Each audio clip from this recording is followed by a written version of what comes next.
Hola, buenas a todos, bienvenidos y bienvenidas a este nuevo vídeo. Antes de comenzar con el tema del que os quería hablar hoy, quería daros miles y miles y miles de gracias porque no me creo, la verdad, que hayáis sido tantos los que me habéis dado apoyo, pues poniéndome comentarios preciosos, dándome apoyo, diciéndome cosas en plan que os he inspirado. O sea, no entiendo cómo yo puedo inspirar con mi mierda de vídeos que son súper cutres, puedo llegar a inspirar a alguien, sinceramente. O sea, siento que realmente no me merezco todo el apoyo que me dais y lo único que puedo hacer es daros miles de gracias. Y eso, no me creo que el vídeo que hice en 10 minutos sobre conseguir el trabajo de mis sueños pues haya llegado a más de 60.000 views. O sea, es algo que no me puedo creer. Pero eso, miles de gracias a todos, sois impresionantes y eso, súper agradecida. Y bueno, hoy os quería hablar de las tecnologías que yo utilizo en mi trabajo, porque tengo la sensación de que hay veces pues que hago vídeos pues de cómo conseguir trabajo, de temas pues muy generales, pero nunca me adentro a lo que es hacer el trabajo y lo que realmente hago diariamente dentro de mi trabajo. Entonces pues quería orientaros un poquito, pues eso, si estáis interesados o interesadas en aplicar para puestos de frontend como frontend developer, que ahora mismo es el puesto en el que estoy ahora. O sea, yo hace un añito pues empecé como becaria, pero ahora soy indefinida como junior frontend developer. Y pues bueno, pues a la gente que les gustaría pues seguir un poco los pasos que yo seguí, pues que sepáis que estas son las tecnologías que yo utilizo. Comentar que, bueno, como siempre recuerdo, esta es mi experiencia, no asegura nada. O sea, hay otras empresas que utilizarán tecnologías diferentes. O sea, no es algo estándar que si hacéis esto vais a ser frontends. O sea, hay millones de puestos, millones de empresas diferentes que van a pedir cosas diferentes. Entonces yo simplemente quería hablaros de mi caso. Y para hacerlo todo un poquito más fácil de entender, he decidido pues cada tecnología que explique la voy a poner de un color diferente.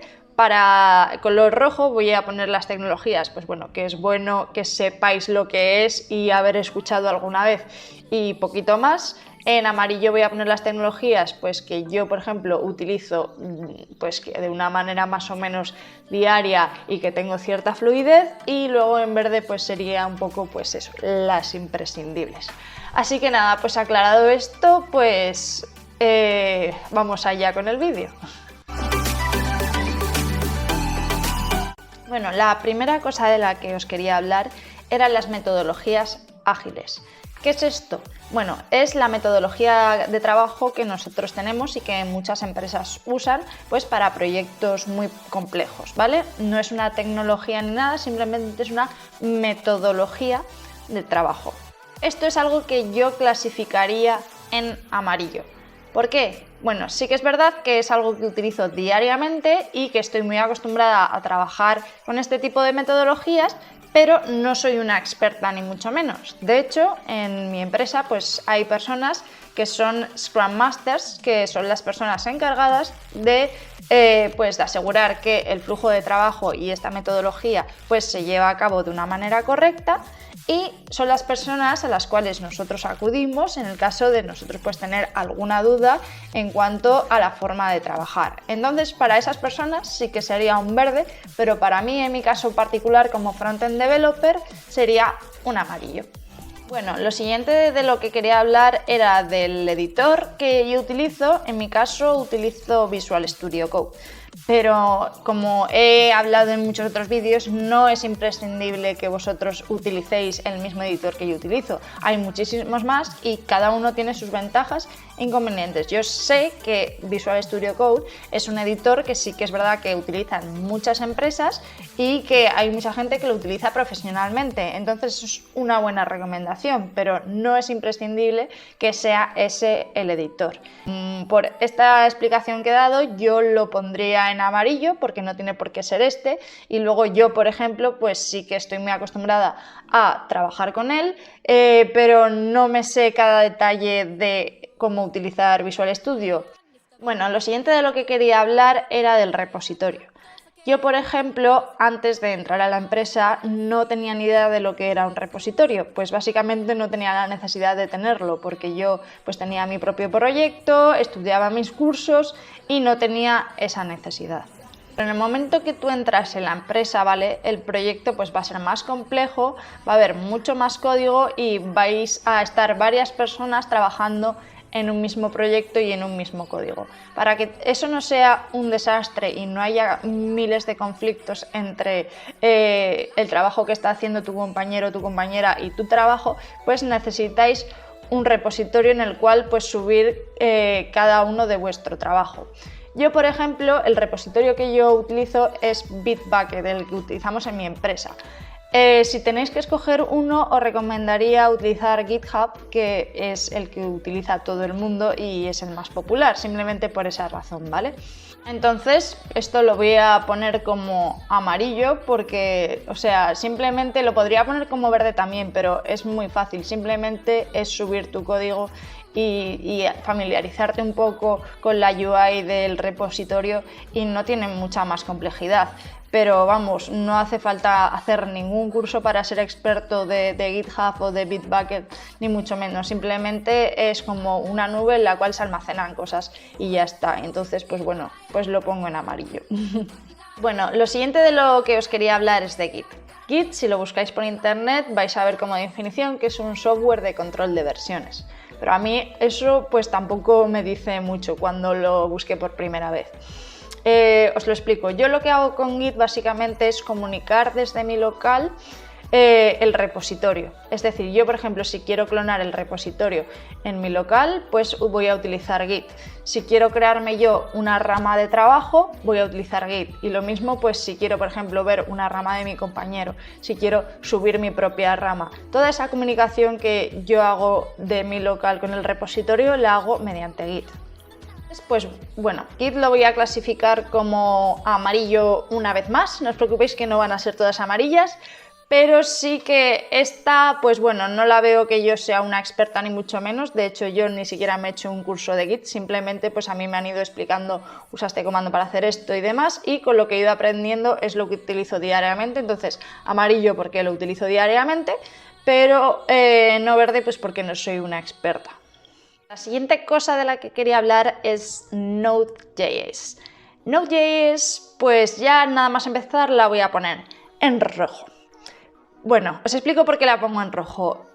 Yo como frontend no utilizo Node.js o sea, yo prácticamente simplemente sé de su existencia, sé que lo instalé, sé que es el entorno de trabajo de JavaScript que nosotros utilizamos, pero hasta ahí llegan mis conocimientos. De hecho, a mí me resulta muy interesante y me suelo ver vídeos relacionados sobre este tema y me gustaría implementarlo en mi página web, pero bueno, lo tengo ahí como en mi lista de cosas pendientes, pero no es algo que utilice diariamente ni mucho menos. Simplemente sé que es el entorno de ejecución de JavaScript y ya está. Pero es bueno que vosotros os informéis como yo y veáis cosillas y os familiarizáis con eso. Y incluso si queréis haceros experto de eso, sé que hay gente que hace cosas muy chulas y muy tochas y hace auténticas virguerías con Node y os recomiendo pues que os informéis un poquito más de esta tecnología.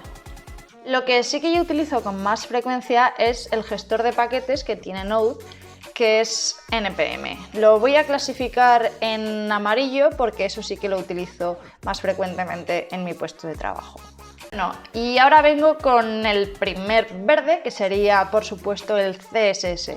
Bueno, cualquier persona que se quiera dedicar al frontend es imprescindible que sepa CSS, y no solo eso, sino que contra más cursos te hagas y más experto seas en CSS, muchísimo mejor. De hecho, yo aparte de ese CSS os recomiendo pues mirar algunas extensiones como sería SASS, o también miraros un poquito el tema de Flexbox, que a mí personalmente cuando lo descubrí me cambió un mundo porque me hizo las cosas muchísimo más fáciles pues para gestionar lo que es el tema de órdenes y espacios en el layout de tu página web. Y detrás de CSS pues viene por supuesto HTML.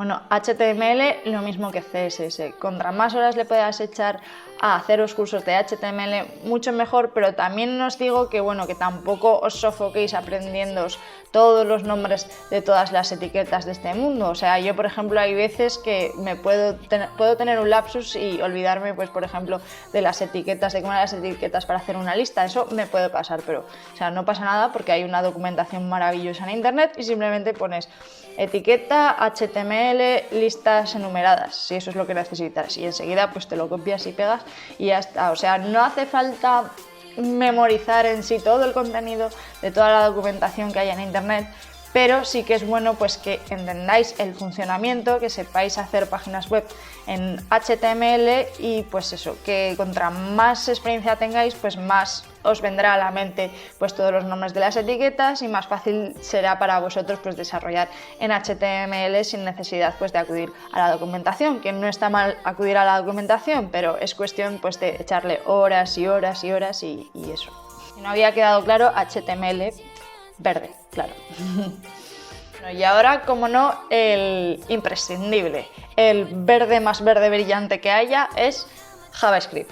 JavaScript para mí personalmente es el que más me costó de aprender, o sea, el lenguaje que más me ha costado. O sea, comparado, por ejemplo, con CSS, hay gente que dirá, no, es que CSS es un horror, no sé qué. Sí, CSS también cuesta mucho hasta que te haces, pero JavaScript la verdad es que hay que echarle muchas horas pues para ser un experto y para poder utilizarlo de una manera pues fluida. Una cosa que he notado en cuanto a JavaScript en todos los cursos que he hecho y ahora que lo uso diariamente en mi trabajo es que en todos los cursos hacen una gran diferenciación entre ECMAScript 6 o ES6, que es el estándar que te explica pues, cómo utilizar JavaScript, y hacen una gran diferenciación entre el antes y en el momento que salió ese estándar, ¿vale? O sea, yo ahora mismo en mi trabajo solo uso prácticamente temas relacionados con ese tipo de estándar, o sea, las arrow functions están al orden del día, las promises, o sea, todo lo relacionado con ese estándar lo vais a utilizar y es imprescindible. Lo digo porque si cogéis un curso, aseguraros de que incluye ese estándar, porque si no aprendéis todos ese tema relacionado vais a estar obsoletos, o sea, vuestros conocimientos van a estar obsoletos y es algo que es imprescindible hoy en día para un desarrollador de JavaScript. Bueno, pues ahora viene el concepto que yo considero más complicado o es el que más me costó de entender y no sé, espero poder explicaroslo rápido y bien. Esto es Ajax. Ajax son las siglas que pertenecen a asíncronos, JavaScript and XML o XML. Ajax básicamente es una técnica de desarrollo web. O sea, esta técnica en lo que se basa es en correr o ejecutar tu aplicación en el cliente o en el navegador, mientras que la comunicación con el servidor la va a mantener de una manera asíncrona. Entonces es muy importante que vosotros os informéis de lo que es la asincronía y cómo funciona, porque las aplicaciones, o sea, esta técnica es algo que las empresas piden mucho y os recomendaría también, pues si las podéis implementar en vuestra aplicación, pues muchísimo mejor. Pero, o sea, no os asustéis con tantas palabras raras y técnicas porque, bueno, al fin y al cabo es como todo. En el momento que te informas más y empiezas a entenderlo y empiezas a aplicarlo en un caso real, pues queda todo muchísimo más claro. Pero simplemente eso, que sepáis que es una técnica y, bueno, y funciona de la manera que os he explicado. Y bueno, el tema de Ajax sí que lo voy a poner en verde porque, a ver, si no sois completamente expertos, bueno, igual le podéis pasar, pero es muy importante tener el concepto claro y es muy importante pues que vuestra aplicación sea capaz de comunicarse mediante esta metodología con el servidor, porque al fin y al cabo en una empresa y en un proyecto grande y complejo va a haber un servidor y va a haber un backend y vosotros como desarrolladores frontend pues vais a necesitar comunicaros con ese backend y esa es la técnica pues que yo, por ejemplo, que yo utilizo. Bueno, la siguiente tecnología serían las API REST, que las voy a poner en rojo, porque estas APIs son lo que va a utilizar el backend pues, para comunicarse con el frontend. Entonces es bueno que nosotros como frontend developers pues, sepamos comunicarnos con ellas, entenderlas, saber la definición y ya está, porque lo que es crear una API, nosotros no vamos a crear una API, eso se va a encargar el equipo de frontend.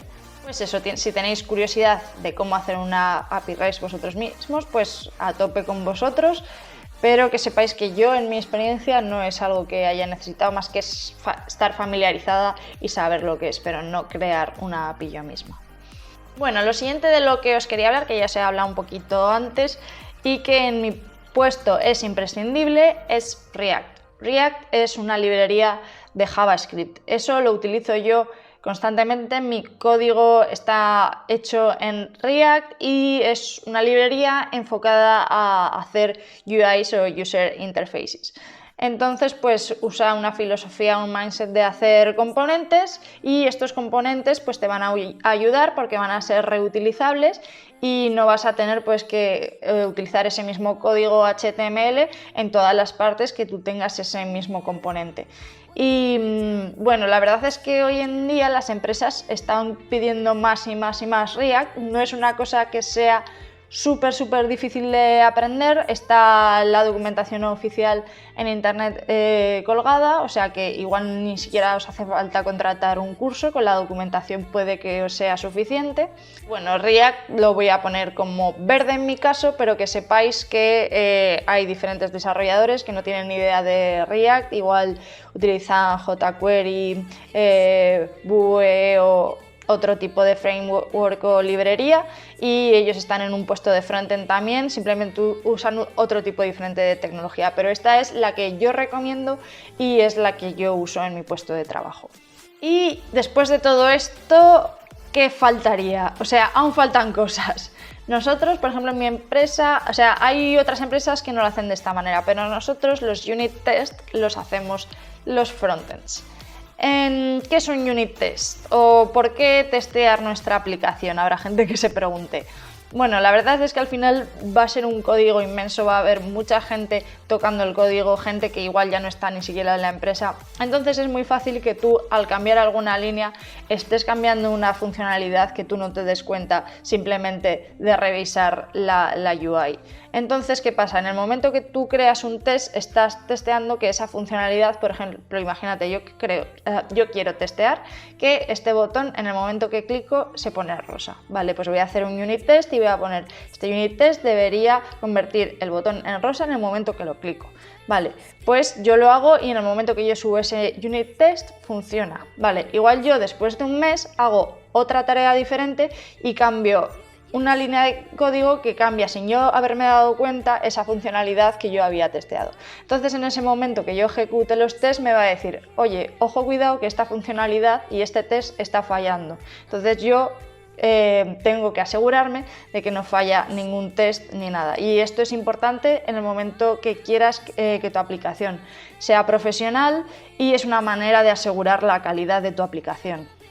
Esto de los unit tests, la verdad es que lo voy a poner en amarillo. Sí que es verdad que lo uso diariamente y cada vez que yo hago una tarea tengo que hacer unit test de esta tarea. Yo utilizo Jest, pero hay otras maneras de hacer unit test, ¿vale? Pero lo voy a poner en amarillo. ¿Por qué? Porque si vosotros hacéis un proyecto personal y simplemente estáis empezando, no hace falta que vuestra aplicación esté testeada, simplemente queréis empezar a usar vuestros conocimientos y aplicarlos y ya está. Pero sí que es verdad que a nivel profesional debería la aplicación pues estar testeada. Y después de toda esta información tan densa, lo siento mucho si es un poco intenso todo, pero sí que quería añadir una cosa, pues que no es de tecnología ni está relacionada con el software ni con la informática ni nada, que es el inglés. ¿Por qué? Bueno, igual hay empresas que no necesita que vosotros habléis inglés, pues porque es una empresa local, que simplemente, pues bueno, están pocas personas y no tienen sede en otros países y ya está. Pero en el momento que queréis aplicar a una empresa internacional, y más pues dedicándose a la informática, pues es muy conveniente tener conocimientos de inglés. Y lo siento para aquellos que no os guste o no se os dé bien, pero sí que abre muchísimas puertas y yo, por ejemplo, en mi caso, lo voy a poner como verde, en mi caso.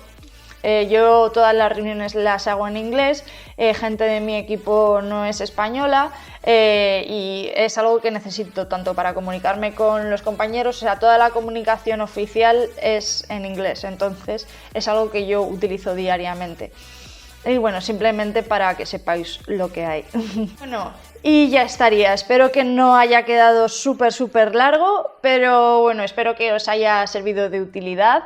Si os ha gustado este tipo de contenido un poquito más técnico y enfocado a orientaros, pues me gustaría que por favor me dejáis un like y yo entonces pues entenderé que os gusta este tipo de contenido y en futuros vídeos pues haré eso, vídeos relacionados con este tema.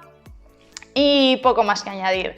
Si tenéis cualquier pregunta o simplemente queréis contar vuestra experiencia, vuestra tecnología, decirme, no, Virginia, yo uso este otro framework y a mí me va bien, pues me encantaría escuchar vuestras propias experiencias, así que me lo dejáis en la caja de comentarios y poco más que añadir. Pues muchas gracias una vez más por ver otro de mis vídeos y un saludo a todos.